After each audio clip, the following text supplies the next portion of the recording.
Okay, why don't we go ahead and get started? Thank you to all of those who have joined us this morning. You'll see that I've sent around a group message to everybody. I think some of you may have attempted to log in and listen and communicate using your computer microphone, not necessarily knowing that you may or may not have one. If that's the case, I have also sent out a group message with the telephone number as well. You can call in that way. And if you have any questions, there's a submit question feature in the tool. Please feel free to do that, and I'll get back to you during the course of the actual webinar. So with that, we have a number of folks on the line right now. I'm going to go ahead and get started and begin the recording process. So here we go.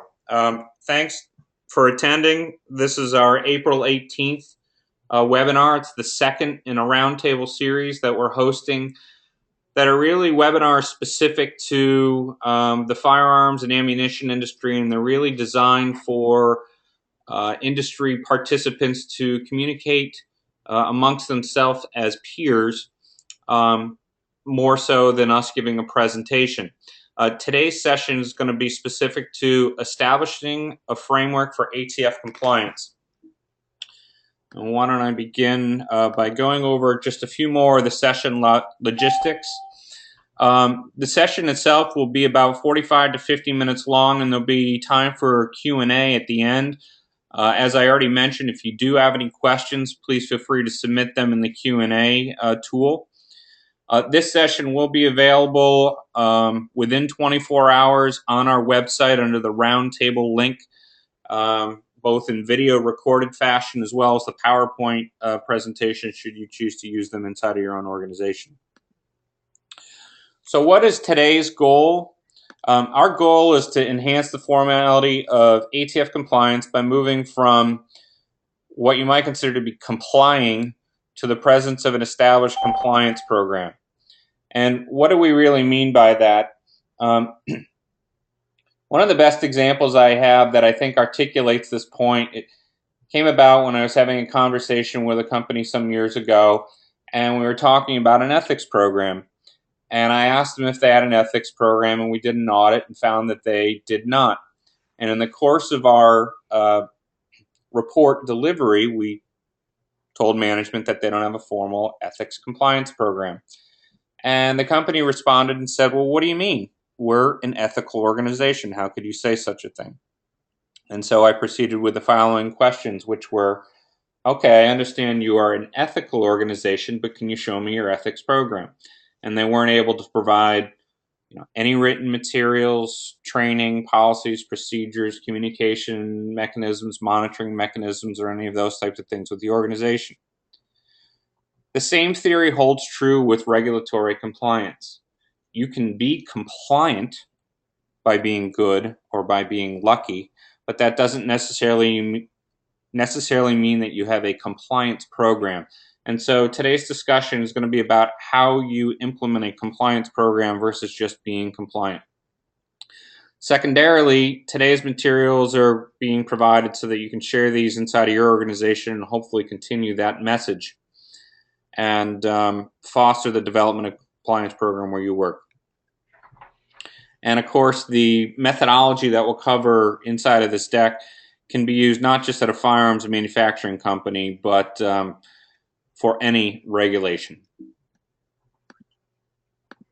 So let's set a foundation. What are we really talking about when we say compliance program and compliance? And I alluded a little bit to this during the agenda as well, but the dictionary.com site refers to compliance as the act of conforming, acquiescing, or yielding. You'll see a footnote there because they're going to come back and talk about those words specifically in just a second. Differentiating that from a compliance program, something that includes systematic procedures instituted by an organization to ensure that provisions of the regulation imposed by a government agency are being met. The keywords in both of these can be articulated with the bullets that just appear on the screen, right? So acquiescing. Those words indicate that you're relying upon hope, good nature, trust, and it sounds like we'd rather not, or we will, but we may not, and we may not have a formal program. As opposed to a compliance program where systematic procedures, right, emote the words a defined system that is measurable, that we can hold people accountable to, and makes us sound like responsible corporate citizens. So clearly there's a distinction between compliance and a compliance program. So why should we be compliant? What are the stats and possibilities related to non-compliance, specifically in relation to firearms and ammunition industry? Those things that would be applicable to everybody, whether or not you're a public or a private organization. In 2011, the ATF conducted about 13,000 inspections of 123,000 FFLs, or about 10%. Mind you, the number of FFLs in the last couple of years has dropped nearly in half. So the number of FFLs to be audited, given the ATF's resources, could go up on a percentage basis. By contrast, the number of audits that the IRS conducted in that same year was about 1%. Notice about a 10% increase by the ATF when compared to the IRS. About 50% of the FFLs undergoing compliance inspections were cited some form of a violation, and we'll go over those top 10 violations in a few slides. And of the willful violations that were identified by the ATF, they had a success rate in closing their case 95% to 100% of the times where they tried it. Now keep in mind that a willful violation also includes repeat violations under some circumstances. So really the definition of willful has multiple interpretations. So what's the impact of all that? Well, of course, if you're a public company, your shareholders could experience share shock if you lost your license or weren't able to sell a certain type of product. The impact of boards and executives are fines, penalties, and imprisonment, margin declines, repeat audits, and the cost of. The reason that I say and the cost of is many of the ATF's audits require that the organization cease its operations for a certain period of time. And that potentially means the stoppage of production, stoppage of shipments, and so forth, which could have a financial impact to the organization. So not many organizations want to go through that twice in a short period of time. Impact to employees is potentially job loss or even imprisonment. And of course, the impact to consumers would be reduced sources of supply, increased government intervention. And I think we're seeing a lot of that now.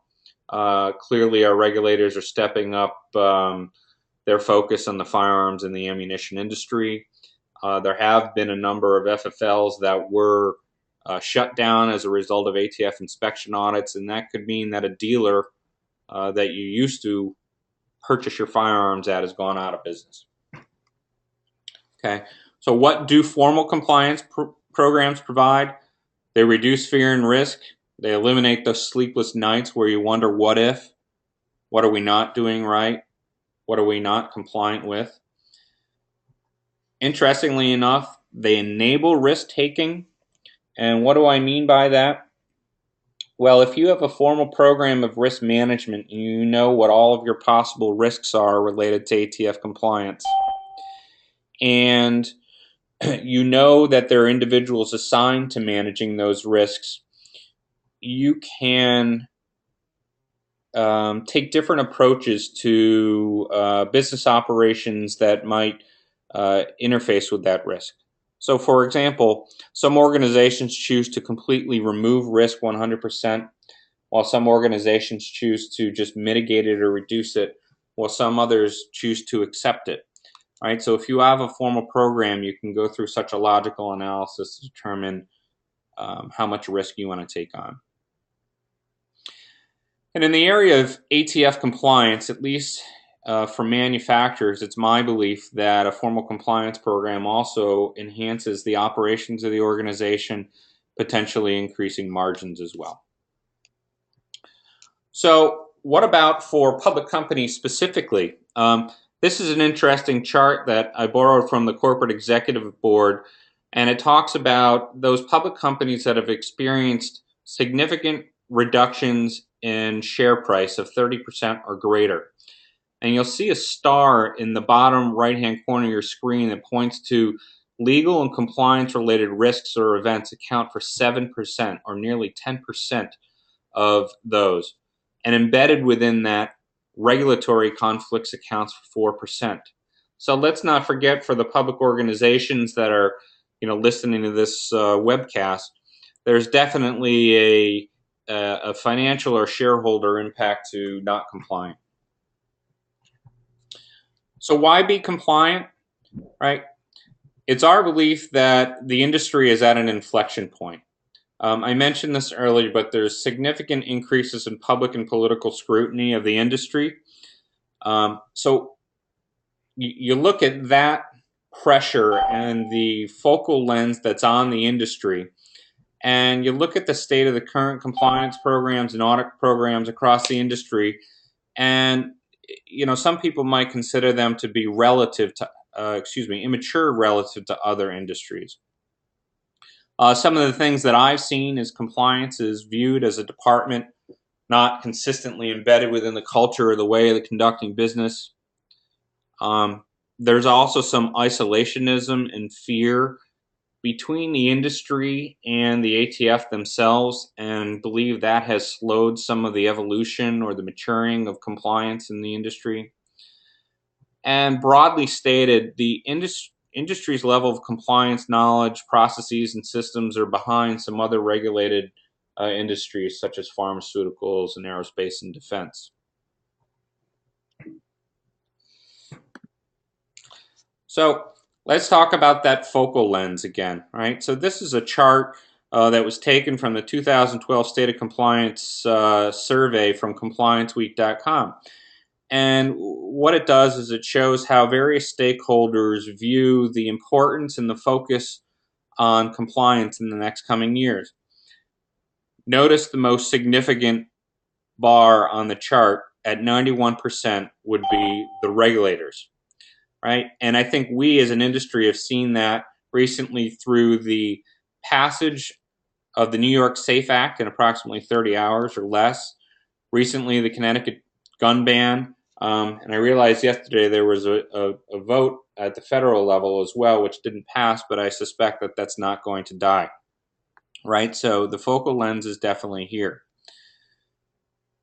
So it's time for a new paradigm, right? About 20, 30 years ago, the aerospace and defense industry went through a significant consolidation and maturing where they implemented a number of new enterprise-wide systems such as SAP and Oracle. They modernized the businesses. They implemented, beefed up their internal audit programs and their compliance programs. And what I'm seeing is that's just starting now for our firearms and ammunition industry, right? So this is the time for us to educate and engage the business and establish formal compliance programs. Now, most of the people on this call are coming from either a legal or a compliance background, and so let me explain a little further what I mean by that first bullet, by engaging the business.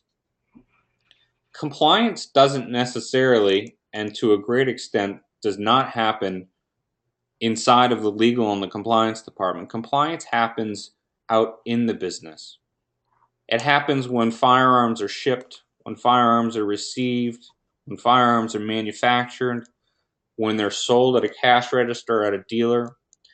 Yet the majority of the compliance-related knowledge still resides within the legal and compliance profession. So this is an opportune time for that knowledge to be distributed out into the business. That being said, and with that focal lens that I talked about on the prior slide, individuals need the tools to be able to comply. So think for a second, to the extent that universal background checks do or do not become a new way of life. Let's suppose they do. The volume of 4473 forms and NICS background checks could go up significantly. And clearly, that regulatory step or action or transaction, if you will, is not something that dealers and others believe is germane to their business. It's something they have to do in order to sell firearms. So do they have the technology and the tools that enable them to handle an increased volume of such transactions at a high pace and remain compliant? Those are some things to think about. And of course, we don't necessarily want to wait for the ATF to come in and perform an actual inspection and find out that we've been non-compliant for a certain period of time. That, of course, introduces a high degree of risk. Aside from the current sequestration, given the focal lens that I mentioned on the industry, one could infer that the ATF's resources could increase in the future. And so it's to the industry's advantage to enhance its self-governing and certification of its own programs, and not necessarily wait for the regulators to come in. So remember this chart, and I mentioned the longest bar on the chart was regulators see the greatest need for focus on compliance programs. Look at the shortest bar on the chart. Employees at 30%, right? So driving employee engagement outside of the compliance function is becoming more and more critical. And I believe the tone will and has already started to change, but needs to continue changing from let's get the product out to everybody in the organization and every function having an understanding of the rules and self-governing operations. I think that chart is very telling of the state of compliance. So what is our scope when we talk about compliance and establishing a formal compliance program? Let's just take a broad view of regulations, right? It's the Gun Control Act, National Firearms Act, ACA, ITAR, FCPA. Of course, that's not specific to firearms, but nonetheless, many firearms companies are involved in international business. Many firearms companies are involved in doing business with the federal government, so you've got the federal acquisition regulations, the cost accounting standards, and the list goes on. It's kind of dizzying, right? So in this next photo, I think this is representative of how many of us feel today, especially with the increasing complexity of the regulatory environment and the business environment. It's like holding up a deck of cards, right? And without that formal program, you're trying to be compliant without a very formal foundation that enables it or makes it easy. So our goal is to replace that deck of cards with a firm foundation. So the following chart is directly from the ATF's FFL guidebook. And it lists the 10 most common ATF violations, which I'll read through here quickly. You'll see that the majority of them, by the way, relate to point-of-sale transactions, primarily at retailers, or dealers, if you will. And that is failure to obtain a 4473, not completing them properly, not performing the background check, selling or transferring firearms to a prohibited person, improper sale to a non-resident, failure to obtain appropriate identification documents, failure to record complete and accurate acquisition and disposition information. That's the first of which I think is much broader than a dealer and really impacts distributors and manufacturers as well. Failure to report the sale of multiple handguns, failure to report lost or stolen firearms, then of course providing false information. Remember at the beginning of the presentation I said that compliance doesn't really reside within compliance, or at least not in totality. So what's the source of those violations? They happen inside of engineering. They happen inside of receiving and shipping, sales, order entry, retail point of sales, inventory management, and human resources. Aha, I think that demonstrates the point, right? Where these types of things happen. But if you look across the industry today, would you find very mature programs that have written boundaries that tell the business what lanes they need to operate in? And to what extent does formal education exist? right? So knowing the population in this call, think about your own organizations and think about the extent to either which you have been trained in such topics or the compliance department has a formal schedule or repeating pattern to train the rest of the business. And of course, I think it's also fair to recognize that the industry, for the most part, is making use of older computer systems, although that transformation has just begun, right? So a lot of those computer systems don't necessarily make it simple and repeatable and easy to remain compliant. Sorry. So again, add universal background checks. Look at the top 10 most common ATF violations, where they happen. Now think about the increased level of transactions that could happen in a dealer environment. Do we think that those violations are going to get become more prevalent or less? One might say more prevalent. Okay. So what is a compliance program? Let's start talking about that formal foundation. So my recommendation is you have to start with some type of a framework or an operating methodology. Now, across the top of this document, you're going to see 4 areas. They happen to be the areas that are included within Orchid Advisors firearms compliance methodology, and we refer to them as the 4 pillars of firearms compliance.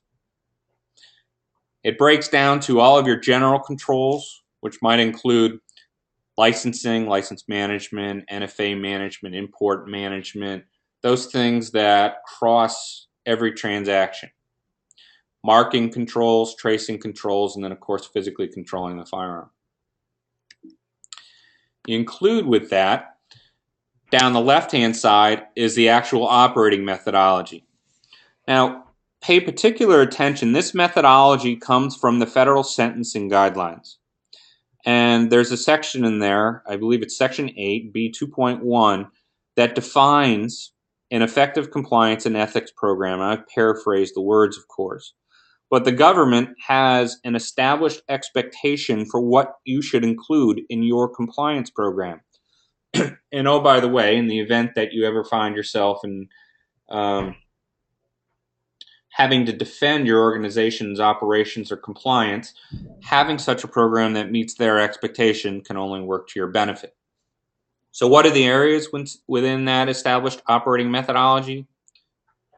Leadership, standards and procedures, efforts to exclude prohibited personnel, training and communication, auditing, monitoring and reporting, enforcement and discipline, and response and action.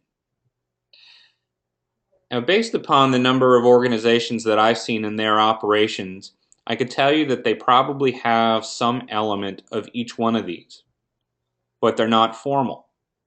So for example, does your organization have a formal structure for who owns ATF compliance? If something goes wrong, who is to be called, what the processes are for dealing with that non-compliant transaction?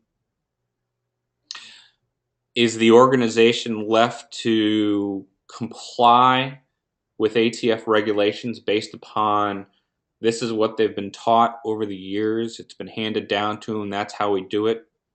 Or do they have standards and procedures that they can point to so they consistently understand from person to person how it's done?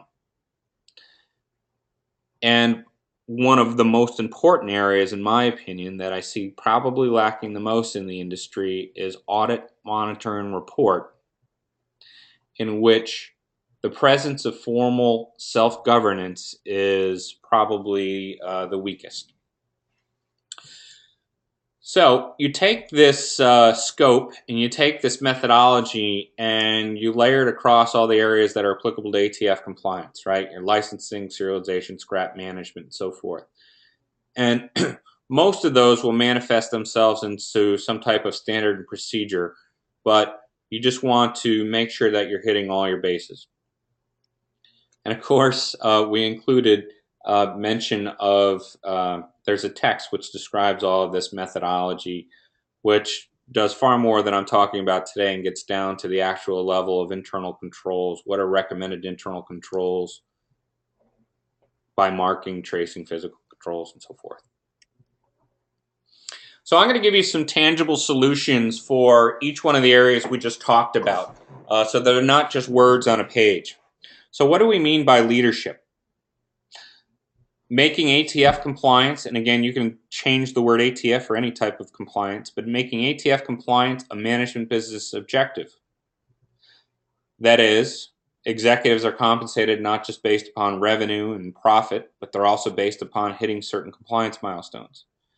Establishing owners, making sure that those owners meet on a regular basis to talk about matters specific to compliance. Implementing corporate hotline services, and communicating broadly to the organization through one of many channels, such as an awareness campaign, pamphlets, discussions at State of the Unions, quarterly performance meetings, and so forth. And there's a topic that I've highlighted here, or a notion called drive tone from the middle. And I actually borrowed this from somebody who worked at Accenture. I believe it was the general counsel for Accenture, a very, very large consulting organization. And she made the statement, it's very easy for a CEO to set the tone. He or she only has to report to 5 people or control 5 people. The middle of the organization can be one of the most effective areas of the organization from which tone can be set. It's typically those individuals who have the interaction with the broadest numbers of people. And think about the traditional U.S. manufacturing organization, right? The CFO does not have as much power as the operations manager. The operations manager tends to be the individual to whom which everybody listens. So driving tone from the middle, can be critical. Standards and procedures. I already mentioned that it's very advantageous to have established policies and procedures, but it goes beyond that. Right? In the olden days, organizations would establish policies and procedures, print them out, they would go in a 3-ring binder, and they would collect dust.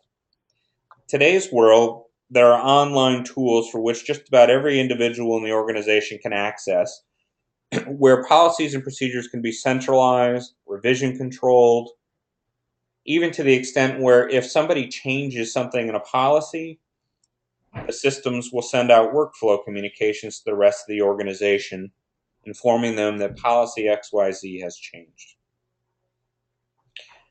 And since we're talking about a regulatory area, I think it's critical that those policies and procedures focus on internal controls, right? So giving the organization the tools to make sure they comply with the expectations. Next area is excluding prohibited personnel. I don't think that requires much communication other than we're all familiar that the ATF standards require that former felons, individuals with drug abuse habits and of the sort cannot come in contact with firearms. Moving on, training and communication. Sample solutions might include in-person or online training for all company personnel, training employees upon new hire. I've seen more than once where individuals are brought into the organization and they're asked to start producing widgets right away, or work at a retail cash register selling firearms to the public. But how many organizations have a formal inbound onboarding compliance training session that gives them the tools they need to know to keep the organization from being non-compliant? That's critical. Of course, if you're a multi-tiered organization operating with a robust supply chain, given today's demand from consumers, you don't want your suppliers to go out of business, so training your suppliers is critical. And giving everybody involved some feedback on the ATF audits. How are we doing? What are we doing wrong? How can we learn from that? I think sometimes the business reacts to the results of audits as negatives or finger pointing and things of the sort, when in fact they could be one of the most valuable tools in your compliance program because they allow you to see where the holes are and what needs to be improved. All right? And of course, make your training specific, right? To the extent you can get down to such examples as, I work in receiving. What does receiving have to do to comply with ATF regulations specifically? Auditing and monitoring, the discussion of it is relatively simple, right?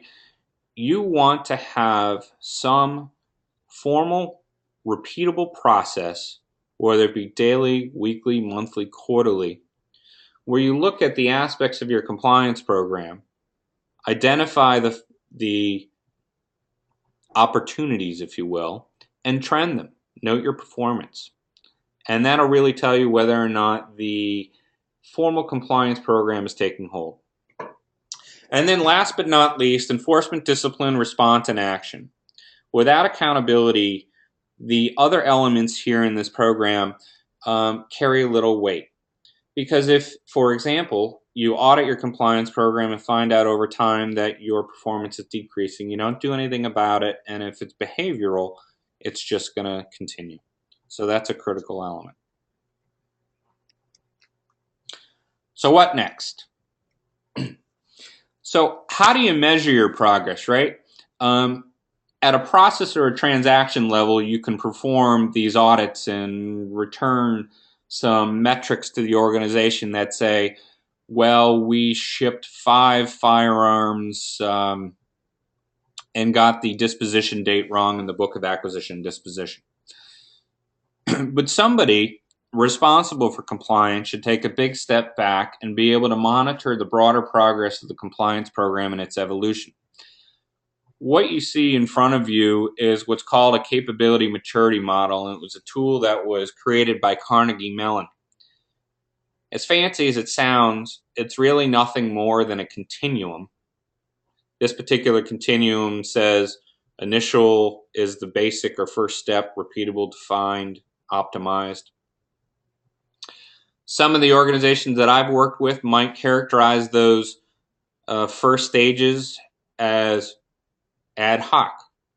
It says chaotic there, but heroic. Everything still gets done, but it's done through heroics and hard work, not through formality of a program.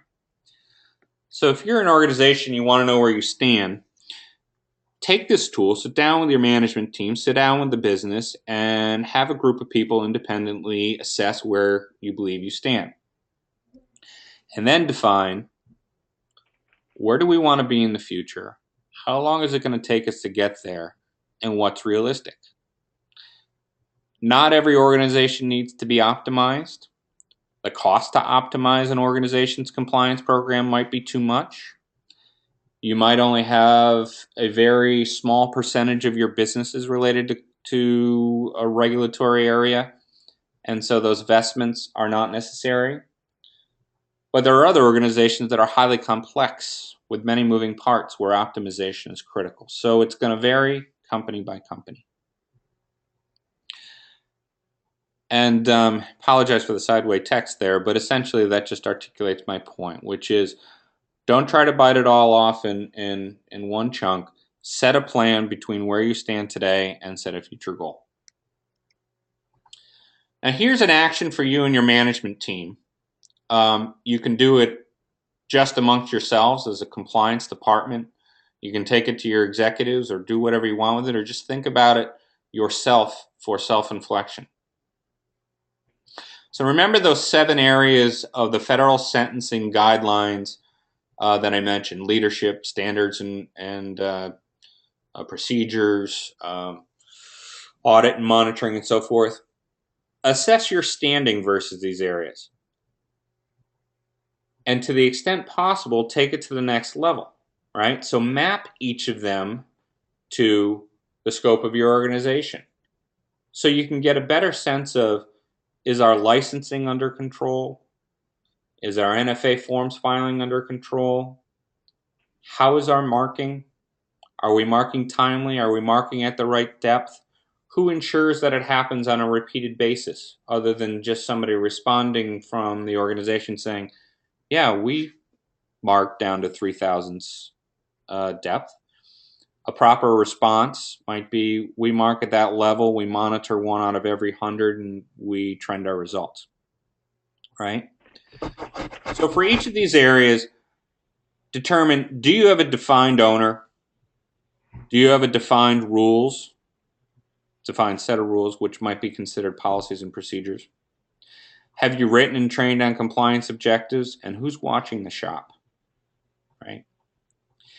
And number 3, if the ATF announced an inspection tomorrow, where would you stand, right? Take that assessment, prioritize it, and establish your program based upon your area of highest risk. In other words, I've talked about a formal compliance, and it can be a multi-year effort. It could take 5 years to put in a compliance program and get it ingrained in the culture. Some companies 10 years, some companies 6 months. It's a big effort, if you will. So it's very important to prioritize and start with those areas that are of greatest risk relative to the ATF regulations. That's the recommendation. So that's all we have for today's session. I've left a little bit over 15 minutes for any questions or answers. If there are none, that's fine. Or if you just want to send us an email afterwards and ask a confidential question, that's fine too. We hope you join us for our next session, which is going to be on June 21.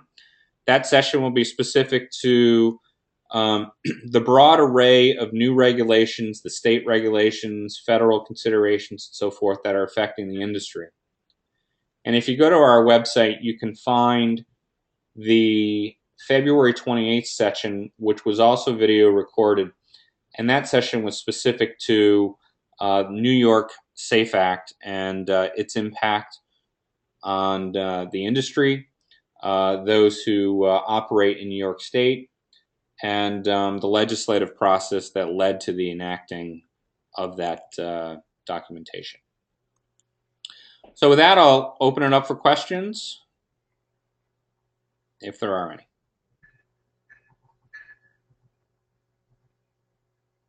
No questions?